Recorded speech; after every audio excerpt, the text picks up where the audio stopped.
Hello. Hey, folks, what's up? It's Friday, so you know what that means. It's time for the show. So, basically, what I've got going is we've got events. We're going to be talking about big shakeups over at Dark Horse, which, wow, did not see any of that coming. We've got events, we've got upcoming comics, we've got a Kickstarter that's going to be coming out, and I've got a review of a comic that left some people somewhat mad in the brain for some reason. I don't know. But all that and more. Are you ready? Let's go.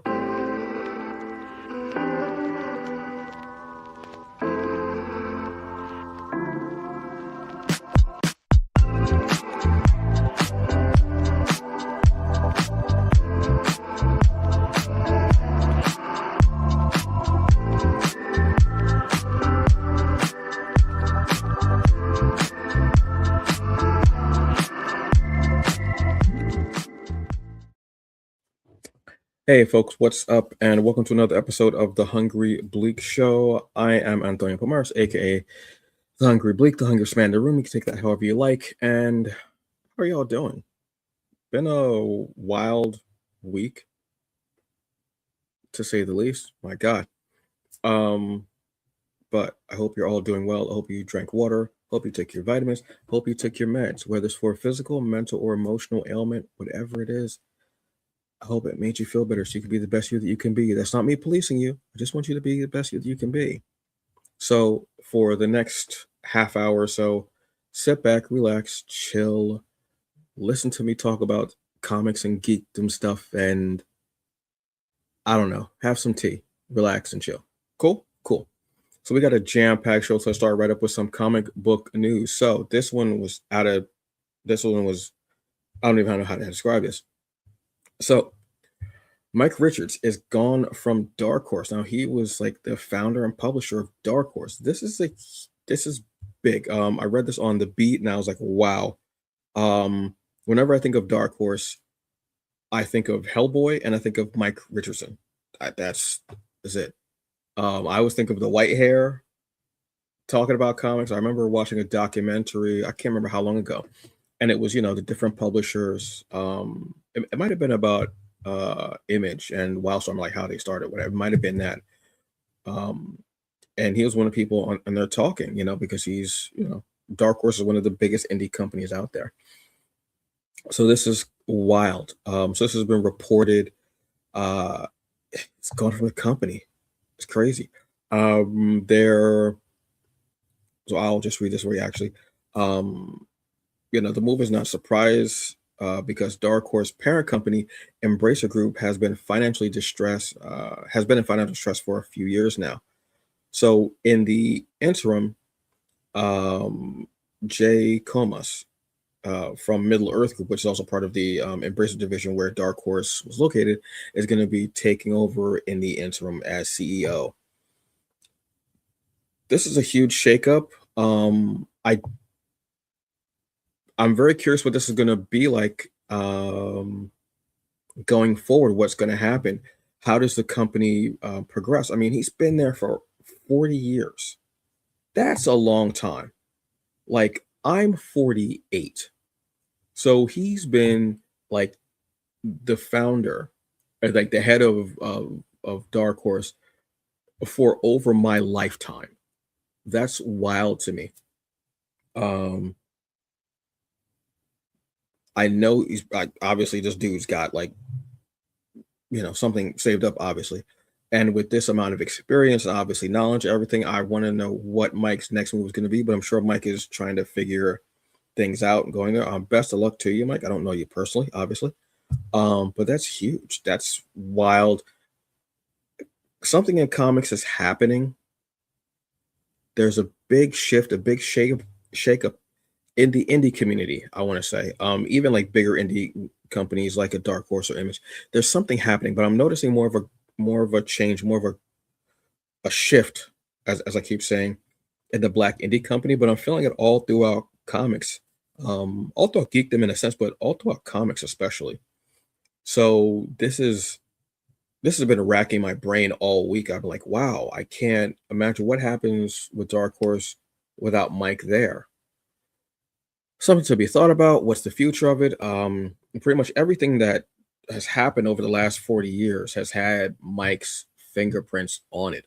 Um, the movies, all of the books, like they've had even like some animated movies with um with Hellboy, and Dark Horse, I believe, also is the one that published Inyanu. How does this affect Inyanu? How does this affect being published through them? They're still unique studios, but how does this affect them? Because that was just a larger market for them, got them out there a little bit more. I want to know if this affects that at all. The animated series, animated movies. I'm curious how this goes down, but huge shakeup in news.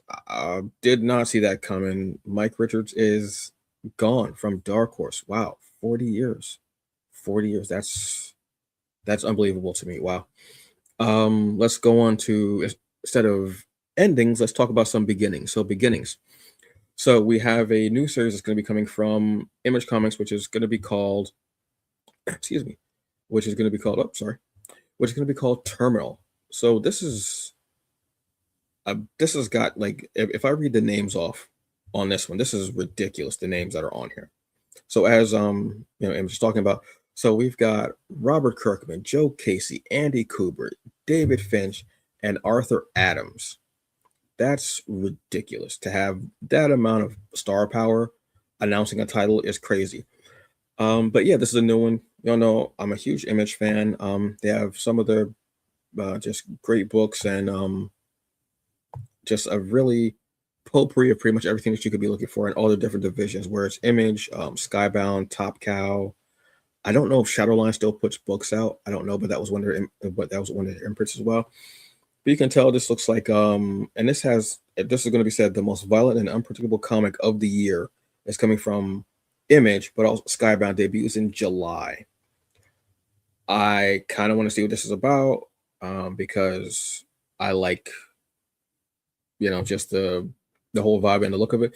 But first off, okay, the blockbuster title brings together the truly all-star creative team of writers Robert Kirkman, Invincible, The Walking Dead, and Joe Casey, Uncanny X-Men, Wildcats, alongside artist Andy Kubert, who's done X-Men and Batman, David Finch, Ultimate X-Men, Batman, and Arthur Adams, X-Men.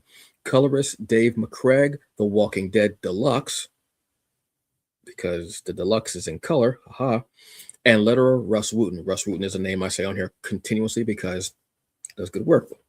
Well, Terminal also marks Robert Kirkman's long-awaited return to the superhero genre for the first time since Invisible. Invincible, excuse me. Invisible would be a cool character, but would be a cool superhero, but kind of creepy because man and invisibility. There's always something not right about that. Dude's gonna do something.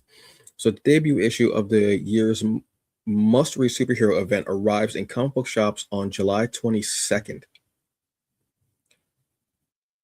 Okay, so basically, there's a secret war being waged across the world by two violent forces with superhuman abilities who blur the lines between good and evil. I see, like, this is going to be crazy. When Marilyn Howell's search for her missing sister, Alessandra, puts her in the center of this conflict, she'll learn that the power to save the world comes from unlocking your genetic code and giving up everything you thought you knew about yourself if you survive the experience. I guess that's where terminal comes in, the actual word terminal. This sounds like it's going to be crazy. With this amount of big name, high powered star power, high power star power, it doesn't make any sense. This has to be like an incredible, huge book. But this is some of the art from it. I do love the character designs. It does give, like, all the books are when saying X-Men and like team books, it does give that feel. I do love the two covers of the warring factions. You don't know who's good and who's bad. They're saying like that.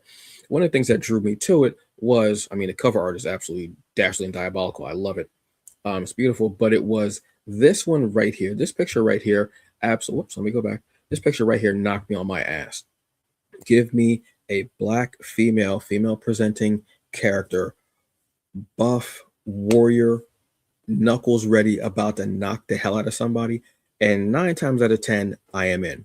So this one looks like it's going to be a lot of fun, crazy, wild. I mean, the names on it, and for them saying it's going to be the most unpredictable and most violent, I'm interested and also afraid of what they're going to let loose. Don't go down the Cullen Bunn. Excuse me, not Cullen Bunn. I actually enjoy Cullen Bunn. I'm trying to think of the guy behind The Boys and Crossed. Oh, jeez, woof, real shit annoying, crazy. But I'm into this. I love the look of it, and I kind of want something that's superhero-y that I'm not sure whose side is who, and a little unpredictable.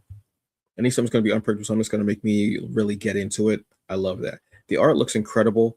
Um, the idea of the story, unlocking your genetic gifts, and I'm always a fan of that. But yeah, this is going to be a huge one. I expect this to sell out in the next 5 minutes, probably. So yeah, this terminal is going to be one that's going to be coming up. One to definitely check out from Image. Another new comic that's going to be coming out soon is we're going to be getting a new there's Bishop series. Lucas Bishop, we all know him. X-Men, we know him, we love him. We're down for him. Well, he's going to be getting a new limited series. Excuse me, obviously from Marvel. I'm excited by this. One of my most vivid memories as a teen was Bishop on the cover of X-Men comics, and also having the like the holograms on the comic covers at that time. But this is going to be fun. It's going to be a 5-issue limited series. We're going to have writer Saladin Ahmed. Who's going to be, is it Ahmed or Ahmed? I hope I'm pronouncing it properly. I don't know if I am. I apologize if I'm not. But I'm a huge fan of yours. An acclaimed newcomer artist, Mario Santoro, who's doing the work on Storm. So basically, this is what it is. In the story, Bishop finds himself in a fight against fate when the final Brotherhood, a new group of villains originating from the future, journey to the past to end his time in the present once and for all. In order to stop them and prevent further disruption of the timeline, Bishop will team up with his sister Shard. Yes, huge fan of that one. Love that character. A fan favorite character who starred in the 90s X Factor, as well as a previous Bishop solo series, whose tragic fate haunts Bishop to this day. Similar to recently launched solo titles like Rogue and Cyclops, Bishop promises to deliver a thrilling standalone saga that encapsulates the heart and history of the character, all while putting them through the ringer on their most challenging and legacy-defining mission ever. I'm a Bishop fan. I think Bishop is one of the most amazing and underutilized character in a way. The ability to absorb and then rechannel energy, I think is great. We got a taste of Bishop in X-Men. Oh my god, X-Men Days of Future Past, where we got a little bit of Bishop in the future with the other X-Men, and you actually hear him say, like, and they saturate him with power, and he's able to unload it. Bishop is one of those characters that I absolutely love. I always thought the ability to absorb could do so much, and if you're able to use it right, you could be invulnerable. You could also end up being immortal, even possibly. I think it's a great thing. I loved reading the Bishop series years ago. So when I saw this, I said, bet this is all me every day. And I've enjoyed the Cyclops series. I read the first issue was the one that's out, enjoyed that. I also read what was the other one? I read the Storm one. Obviously Storm I love. I have to read the Cyclops. Excuse me, I have to read the Rogue one I haven't read. And there's also a Moonstar one as well that came out this past week. I love the fact that we're getting these standalone limited series, especially for characters that we know, or maybe characters that are a little, B, C, D level, what have you, ones that you don't see a lot of, or that aren't as prominent, or characters that really do need that shine because they haven't had their own solo thing in a while. So the fact that it's Bishop and his sister Shard, who such a fan favorite, I remember seeing her in the comics and what happened, and then seeing her in the animated series was just so awesome. I didn't know she was in an X Factor series. I have to go check that out now. But seeing Bishop, now this cover is done by David Imperator, and there are going to be there are going to be variants obviously. Well, this is going to go on sale June 10th.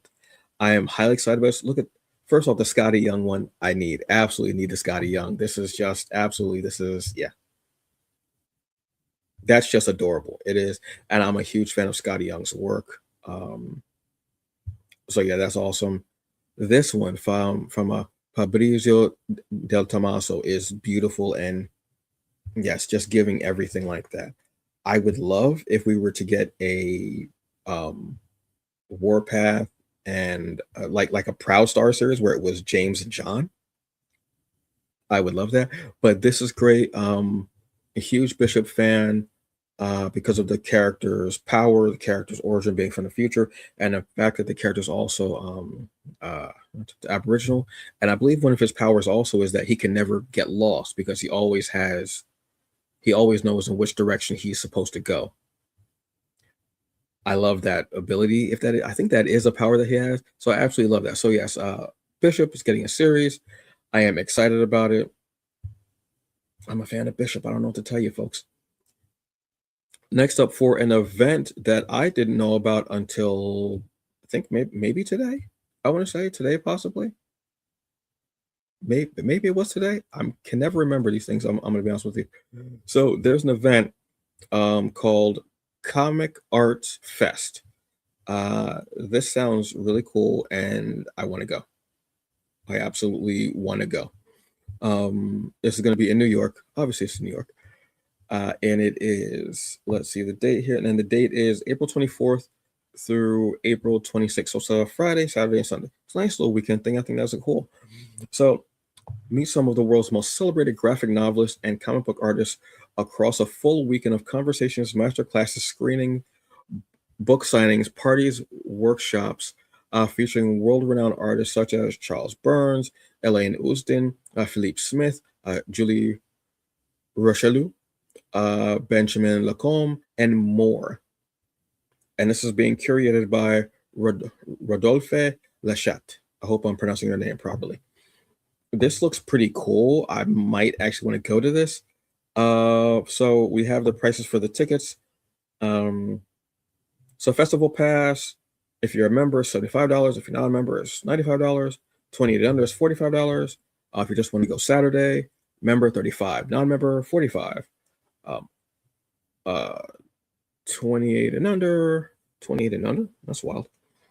$20. That's like a day pass. Sunday, it's $30 for members, $40 for non-members. 28 and under is $20. I think this is going to be great. They have different prices for the screenings as well and such. This looks like might be a really cool event to go to. Put on by New York Liaisons Alliance. Why can I not pronounce French? I took 2 years of it and I kiss it. I don't understand why. Just forget about that last sentence. Just forget about that. Doesn't matter. I think this is a pretty cool thing. I like seeing events that obviously are comic book oriented, but that also are giving you a bit of everything. Like you have the comic book part, you have the book signings, but you also have conversation match class, like having like a bit of everything to give different aspects of comics and possibly teaching you how to do comics or giving you more information on how comics are made or being able to have, conversation with creators on what they do. I think that's smart. I think it's beautiful. I love it. So yes, you have the Comics Art Festival, which is, like I said, April 24th through the 26th. I don't know why I said it like that. I said it very dry. Not sure why, but I did. But yes, speaking of events, this weekend is BlurredCon. So if you're a BlurredCon, what is wrong with my tongue? It's because I said the thing about French earlier, isn't it? It is, right? Probably is. So yeah, enjoy the time. Buy up all the stuff. Check out the parties, the events, panels, what have you.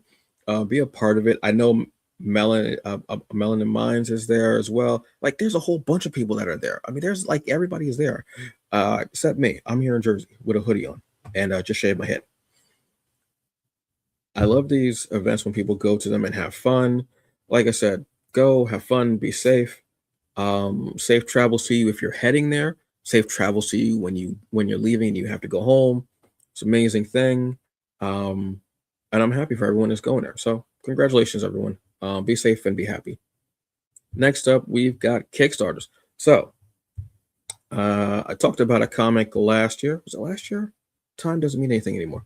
Last year, yes, which was called Fumes. Well, Emetropia Comics, not to be outdone, Fuse 2 is almost here. The Kickstarter page for it's going to be launching soon.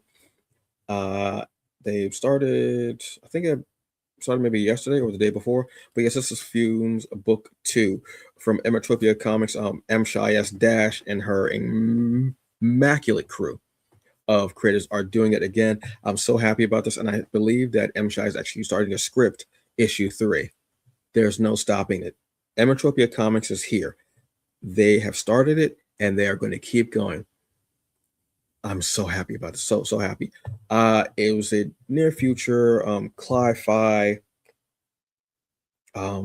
story with action, incredible black female lead, which I love. You have aliens, you have hybrids, you have the whole like climate pollution thing going on.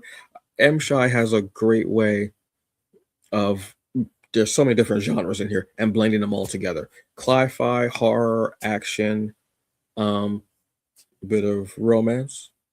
Mhm. We all need a little love, especially black love is beautiful in comics.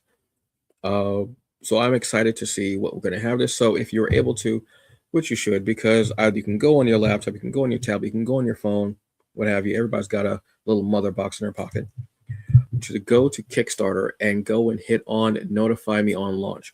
As always, the more people we have that are going and that are hitting up the notify page like this, the launching soon page, let's say, it helps them with their momentum when the Kickstarter does launch. So we want them to be at 100 minimum to really give them that boost that they need, because this was a comic that was amazing.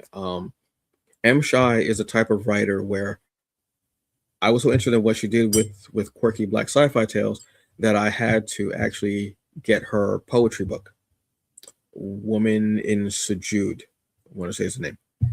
And she got me reading poetry. And I read it and I was like, wow. And I was just, I hadn't read poetry since high school. Hadn't.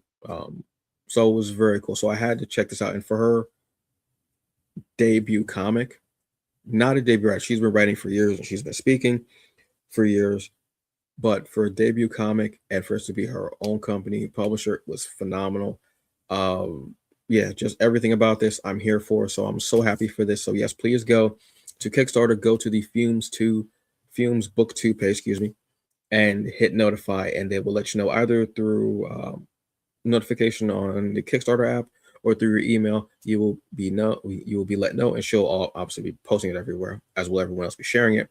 So you'll get to see when this starts up. I'm highly excited, and yeah, this is going to be a fun one. I definitely see Fumes Book 2. Oh, I'm sorry. Fumes Book 2 from Emetropia Comics. Go check out that Kickstarter, right? So that, folks, is the news and the Kickstarter. So now I've got a review. That's only one review, but it's a review of a comic that has been the catalyst, no pun intended, for a lot of discussion. And the discussion wasn't even about the comic. It was about the company and everything. It was just, I don't know. It was basically basically a way of a lot of people making and focusing the conversation on them, which I'm just not here for. So this is going to be my review of new history of the Dakota universe. Excuse me, a new history of the DC universe, the Dakota incident, and this is from DC Comics. I had a blast with this comic, but also heart wrenching because it mirrored what's happening now, and it did it in such a entertaining way, if that's possible.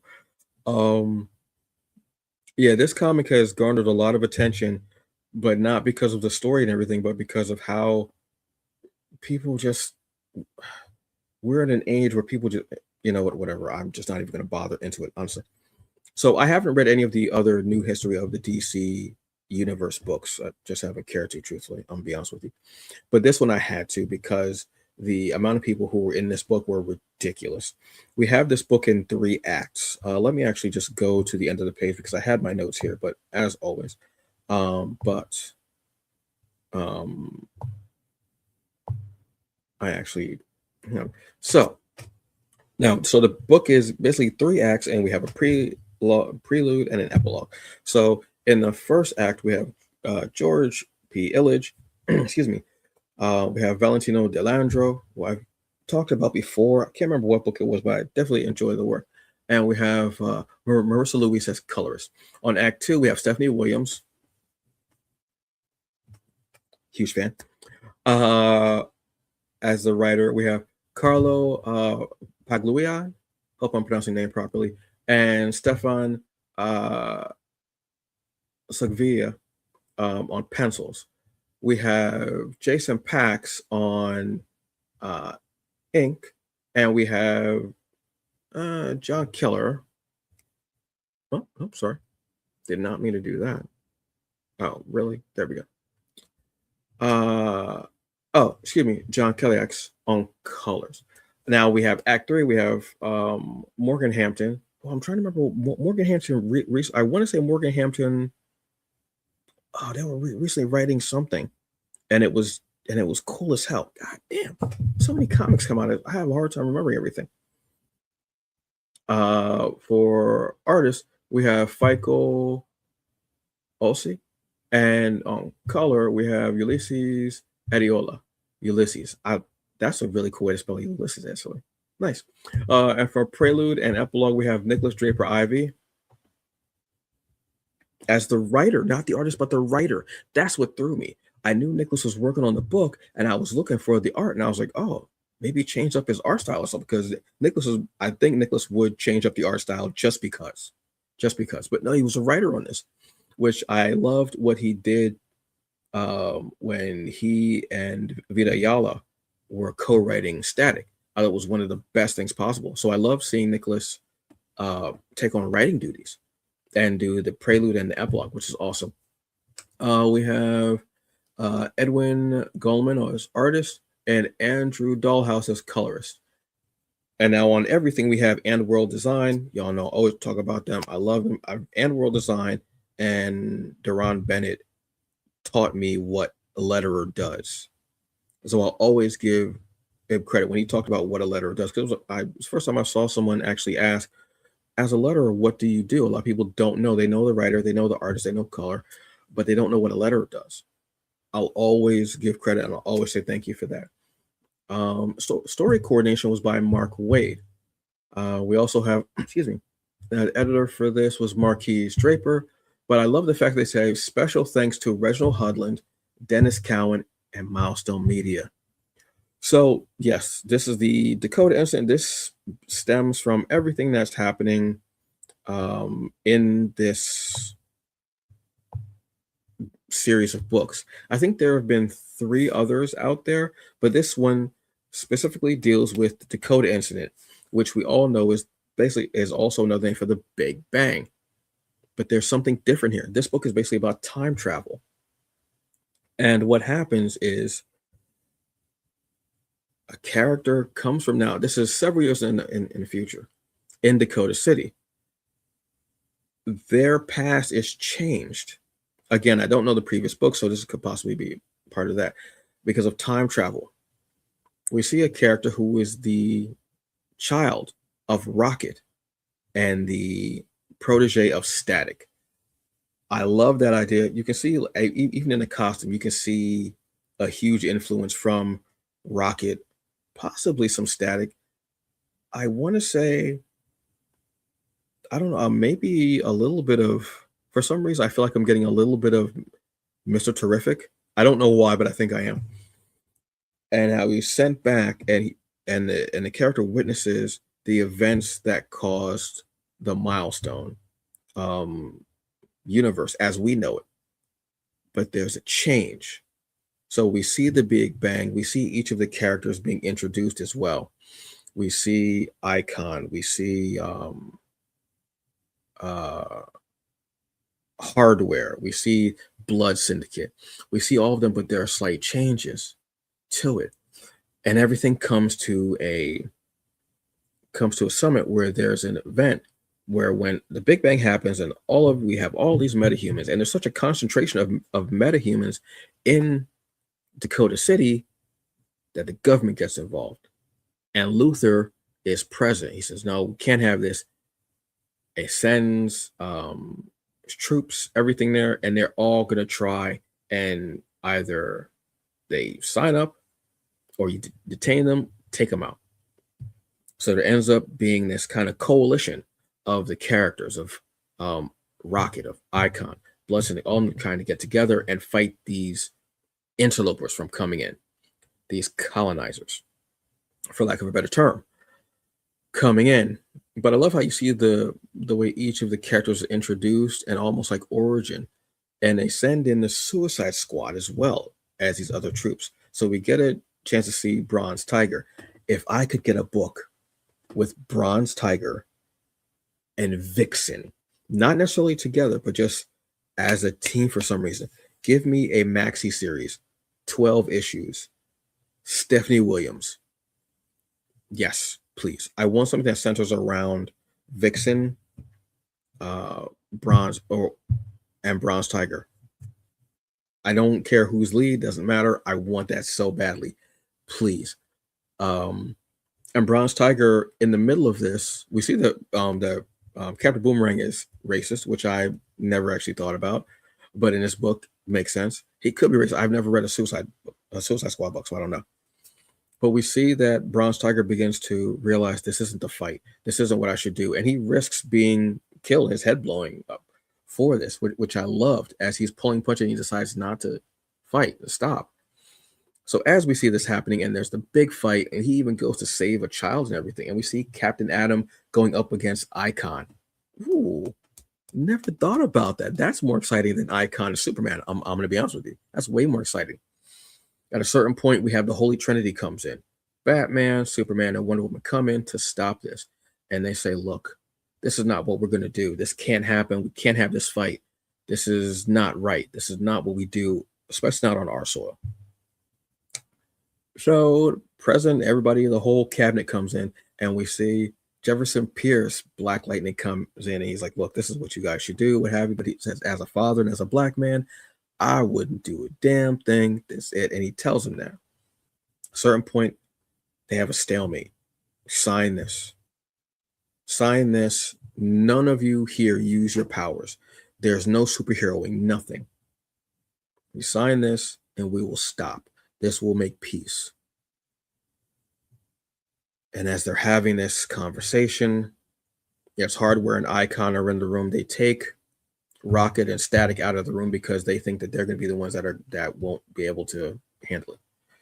Rightfully so, because Static in this book is a little bit of a YN, and I dig that. Sometimes you gotta have a little YN energy. If you don't know what a YN is, I'm not going to tell you. So they sign this, and Static is automatic, like, damn, this isn't right. All the while, we realize this is not the timeline that we know. The timeline has been changed because of this event. So, and as they say, Static was not the spark that started the whole Milestone line of everything, nothing. So, as future goes by, you see older Static and his friends out. And then we see this young time traveler crash and saying everything's changed. Nothing is the way it should be. You weren't the spark that ignited everything. You weren't the spark that ignited the superheroes here, that inspired, that opened it up. Not. And realizing that everything has to change. So at the very end, we get Static saying, looking for the cosmos, saying, I'm going to change everything. I'm going to be the one that starts it off. I absolutely love this. I got to be honest, I didn't know what I was going to get into with this, but I wanted it to be about the comic and not about the hullabaloo that was going on, all the talking heads. And I absolutely loved it because of how it's showing how we might be getting the Milestone. I don't know if we're going to be getting Milestone. I don't know. We all know what happens in February. Let's be honest, we do. We do. But I love the fact that I got to see Stephanie Williams writing some Milestone and writing Bronze Tiger. Let Stephanie Williams into the Milestone. Let her run around. Let her take whatever character she wants and put whatever it is. I don't care. Nicholas Draper Ivy writing and storytelling is ramping up, and I'm digging it, man. I'm absolutely loving it. I can't wait to see what you have in store for your own creator stuff. This was awesome. I absolutely loved it. Everyone understood the assignment and did such a great job. Um, I absolutely loved it because of, again, because of the story and because I'm getting Milestone and because you're seeing what happened, and it felt a little too real because of what we're going through now in America. And you could definitely see this happening. And for there to be this city of meta humans that happen to be black and people of color, and the president's like, look, we can't have y'all run around here superheroing and what have you. Basically saying, know your role, stay in your lane. This isn't for you. Rang very true and very, very too real. Joseph Illidge, obviously, hats off to you. Most of the promotion that I saw, aside from people sharing and people talking about the book, like actually talking about the book, which there weren't very many people talking about the book once we started having these really stupid conversations. But the promotion I saw was from you. Your heart beats comics. Your passion is for comics and the creation. And it shows whenever something Milestone comes up and you're a part of it, it always shows. You shine, brother. You shine. But when it's Milestone, there's a little extra there. You shine, but then when there's Milestone, there's glitter. There's glitter in the shine. I don't know how else to describe it, but you do. And I appreciate that. Everyone did such a phenomenal job on this book. And I feel like that's not what's being talked about. To have these people telling these different stories that are interwoven into the Dakota incident. And even the way it's talked about the Dakota incident sounds like something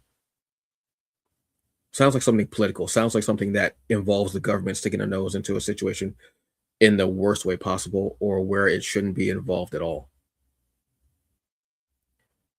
This was a comic that needed to come out and the stories that needed to be told.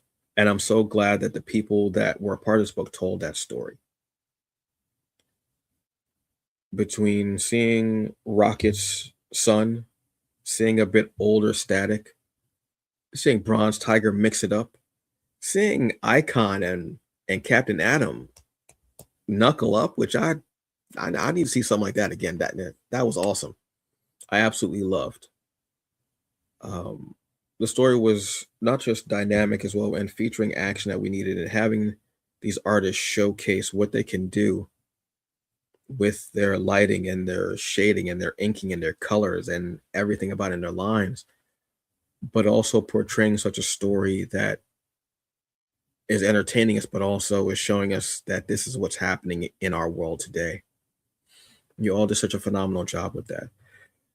This is a comic that should be bringing about conversations about what we're doing as a whole and as a community. But instead, the community, in a way, let this book down with those ridiculous conversations. The conversation we should have been having, yes, about the community and everything, but they made the conversation more about themselves and about Marvel and versus DC versus Milestone versus India. Blah, blah, blah, blah, blah. Shut up and do your work, man. Shut up and do your work. Shut up and do the work that you want to do. Create the works that you want to do. Stop trying to pit one thing against another or saying, oh, y'all ain't about this or about that. Look, some people read Marvel, some people read DC, some people read both, some people read indie, some people read everything, some people just read particular companies. As long as they are acknowledging our past, supporting our future, and buying the comics that are out now, by Black creatives and they're loving and supporting it, don't worry about it. Don't worry about it. Just keep doing your thing.